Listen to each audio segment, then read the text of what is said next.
Hello viewers, আসসালামু আলাইকুম। আজ আমি ফুলকপির পাকোড়া রেসিপিটা আপনাদের সাথে শেয়ার করব। এখানে আমি ছোট একটা ফুলকপি নিয়েছি। ফুলকপিটি আমি ছোট ছোট টুকরো করে কেটে নিব। এখানে প্রত্যেকটি ফুলকপি সেপারেট করা আছে, প্রত্যেকটি আমি সেভাবেই কেটে নিচ্ছি। তো একটা ফুলকপির পিস এখানে বড়ই আছে, আমি এই পিসগুলোকেও ছোট করে কেটে নেব। তো ফুলকপিতে যে ময়লাটা দেখা যাচ্ছে এটা আমি পরিষ্কার করে নেব। তো ফুলকপিগুলো আমি এতটুক সাইজ করে কেটে নিয়েছি। তো এ পর্যায়ে আমি এখানে কিছু পানি নিয়েছি। পানিতে আমি 2 চা চামচ লবণ দেব এবং এই পানিতে ফুলকপিগুলো ডুবো ডুবো করে ভিজিয়ে রাখবো প্রায় 8-10 মিনিট। তো এভাবে ভিজিয়ে রাখলে ভিতরে যদি কোনো পোকা থাকে সেটি বেরিয়ে আসবে।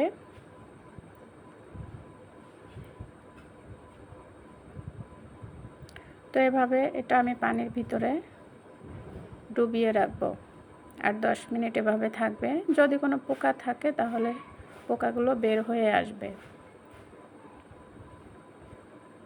ঠিক এভাবে ভিজিয়ে রাখবেন।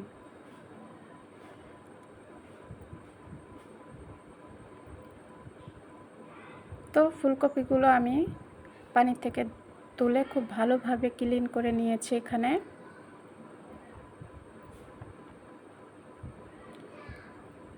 এখন আমি ফুলকপিতে আধা কাপ ময়দা, 1/3 কাপ দিব কর্নফ্লাওয়ার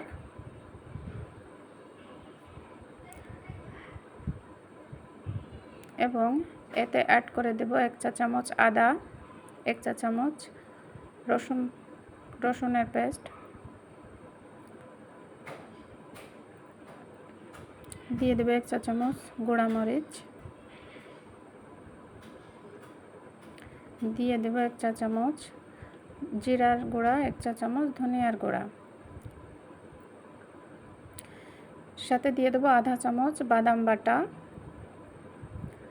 এখানে আমি 1 চা চামচ বিট লবণ ব্যবহার করছি। এখানে আমি সাধারণ লবণ ব্যবহার করিনি, আপনারা চাইলে সাধারণ লবণটা ব্যবহার করতে পারেন। দিয়েছি 1 চা চামচ টমেটো সস। এখানে টক ঝাল মিষ্টির জন্য আপনি সসটা অ্যাড করতে পারেন, এতে স্বাদটা অনেকটা বেড়ে যাবে। তো এখানে আমি একটু পানি অ্যাড করে ভালো করে মেখে নেব। একবারে পানি দিয়ে আমি মেখে নেব না, আমি কয়েকবার পানি দিয়ে একটা সুন্দর করে মেখে নেব।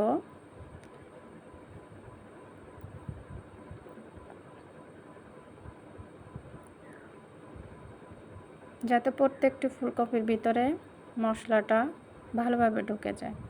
তো এক্ষেত্রে ভালোভাবে মাখানোর পরে এ পর্যায়ে আমি একে ফুলকপিটা কিছুক্ষণ রেস্টে রেখে দিব। তো আমি চুলায় প্যান নিয়ে নিলাম এবং এতে পরিমাণ মতো তেল নিয়ে এটা গরম করে নিব। ফুলকপিগুলো অবশ্যই ডুবো তেলে ভাজতে হবে। তো তেলটা গরম হলে আমি এখানে এক পিস করে ফুলকপি দিয়ে দিব। চুলার আঁচটা মিডিয়াম টু হাইতে রাখবেন।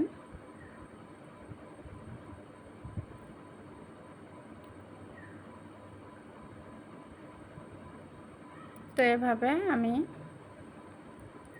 পিসগুলা দিয়েছি, খুব ওভার ক্রাউডভাবে দিবেন না। এখানে নিচের থেকে ফুলকপিগুলা ইজিলি ছেড়ে দেয়নি, যখন ছেড়ে দেবে তখন আমরা এটা উল্টিয়ে দিব। এই যে ফুলকপিগুলা কড়ার থেকে ছেড়ে দিয়েছে, এখন আমরা এটা উল্টিয়ে পাল্টিয়ে নেব। প্রত্যেকটা ফুলকপির পিস উল্টিয়ে দেব, কারণ উপরের পাশটা হয়ে তলের ফুলকপির নিচের পাশটা হয়ে গেছে, উপরের পাশটা হওয়ার জন্য আমরা উল্টিয়ে দেব। উভয় পাশে মোটামুটি হয়ে আসছে। তো এভাবে আমরা মিডিয়াম টু হাই জালে এটা আমরা ভেজে নেব আস্তে আস্তে, যাতে ফুলকপিটা ভিতরটা সিদ্ধ হয়ে যায় এবং খুব ক্রিস্পি হয়। দেখতেই পারছেন অনেকটা ক্রিস্পি হয়ে গেছে। তো এটা আমি তুলে নেব। তো তুলে যে পাত্রে তুলবেন সেটা অবশ্যই একটা টিস্যু নিয়ে নেবেন, যাতে তেলটা টিস্যুতে চুষে নেয়। এখানে বাকি কিছু ছিল, আমি সেগুলো এতে ভেজে নিয়েছি। তো দেখতেই পারছেন যে ফুলকপির পাকোড়াগুলো কত সুন্দর হয়েছে। তো এভাবে ভেজে গরম গরম সস দিয়ে পরিবেশন করলে অবশ্যই খুব ভালো লাগবে। তো আমার ভিডিওটি যদি আপনাদের অনেক ভালো লেগে থাকে তাহলে সবার কাছে অনুরোধ, এই চ্যানেলটিতে অবশ্যই লাইক, কমেন্টস অ্যান্ড সাবস্ক্রাইব করবেন। আমার নতুন চ্যানেলটি অবশ্যই সবাই সাবস্ক্রাইব করবেন, এটা আপনাদের আমার রিকোয়েস্ট।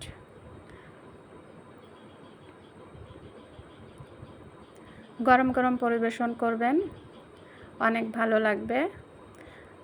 ধন্যবাদ সবাইকে।